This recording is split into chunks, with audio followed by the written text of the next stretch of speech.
कौन बनेगा नेता। नगर निगम के चुनाव पास आने वाले थे। पूरे कानपुर शहर में टिकट को लेकर मारामारी शुरू थी, लेकिन सबसे ज्यादा चर्चा में वार्ड नंबर 40 की सीट थी। वो इसलिए क्योंकि इस बार वहां की सीट महिला के लिए आरक्षित थी। अब सवाल ये था कि चुनाव लड़ेगा कौन। इससे पहले ठाकुर साहब वहां से पार्षद थे और इस बार उन्होंने अपनी पत्नी सीमा ठाकुर को टिकट दिलवाई और ठाकुर साहब की शान के कारण सीमा जी ने 20,000 वोटों से चुनाव जीत लिया। अरे बधाई हो सीमा भाभी, अब तो आप वार्ड की पार्षद बन गई हैं। अब तो हमारे काम आप ही करवाएंगी। अरे ये तो सिर्फ नाम की पार्षद बनी है, वो तो महिला सीट आ गई, वरना पार्षद तो मुझे ही बनना था।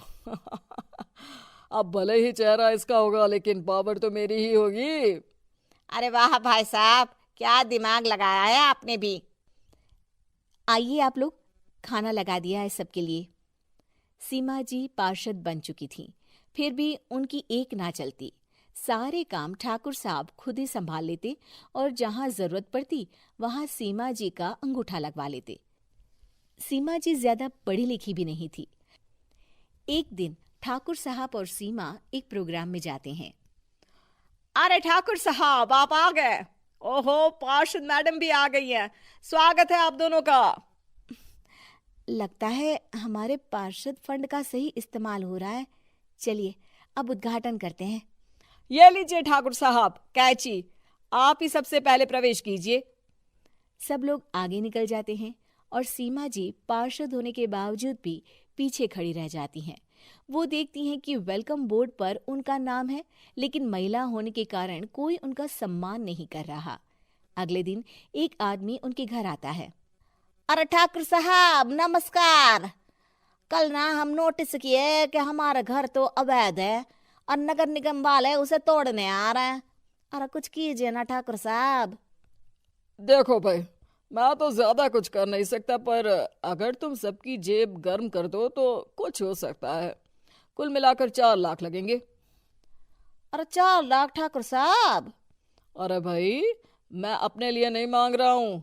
दरोगा है, इंजीनियर बाबू है, बड़े साहब है, सबको देना पड़ता है ना थोड़ा थोड़ा।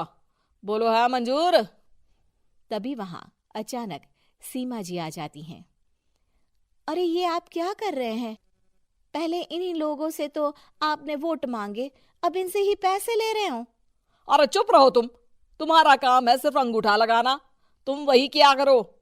मुझे दूसरे काम तुम मत सिखाओ, समझी? और तुम ना जाओ, अब पैसे लेकर आओ, वरना जेसीबी किसी भी वक्त आती होगी। सब कुछ ऐसे ही चलते रहता है। एक दिन सीमा जी और ठाकुर साहब को एक लोकल मीटिंग में बुलाया जाता है। वहां पर कई और अधिकारी लोग भी मौजूद रहते हैं। अब मैं चाहूंगा कि ठाकुर साहब हमारे बीच 2 शब्द कहें। मेरे प्यारे भाइयों और बहनों, आज मेरा सौभाग्य है कि मैं आप सबकी सेवा दिन रात कर पा रहा हूं। आपने मेरी पत्नी को भारी मतों से जिताया है, इसलिए मैं आप सभी का शुक्रगुजार हूं। मैं आप सबसे वादा करता हूं कि हमेशा की तरह हमारे वार्ड में किसी को कोई तकलीफ नहीं आने दूंगा। सभी लोग तालियां बजाने लगते हैं। अब मैं माननीय पार्षद मैडम को स्टेज पे बुलाना चाहूंगा। अपने नाम को बुलाया सुनकर सीमा जी एकदम चौंक जाती है। उन्हें बिल्कुल उम्मीद नहीं थी कि इतनी बड़ी जगह उन्हें मंच पर बुलाया जाएगा। जैसे तैसे वो मंच पर चढ़ती हैं। ऊपर जाते ही सीमा जी को सारी पुरानी बातें याद आ जाती हैं कि किस तरह उनके पति उन्हें कभी भी आगे बढ़ने नहीं देते और उनके नाम से गलत काम करते हैं। वो बोलने लगती हैं। मैं आपके वार्ड की पार्षद सीमा हूं। आप में से बहुत कम लोग ही मुझे जानते होंगे, क्योंकि इससे पहले मुझे कभी ऐसा मौका ही नहीं मिला। सारे मौके मेरे पार्षद पति यानी आपके ठाकुर साहब ही लेते रहे, लेकिन आज ये मौका मुझे मिला है तो मैं इसे ऐसे ही नहीं जाने दूंगी। मैं आपको ये बताना चाहती हूँ कि आपके ठाकुर साहब मेरे नाम की आड़ में गैर कानूनी काम करते हैं, जिस पर अंगूठों के निशान मेरे होते थे। इसीलिए मैं अपनी गलती मानती हूँ और आज अपने पद से इस्तीफा देती हूँ, ताकि आगे से कोई गलत काम ना हो पाए।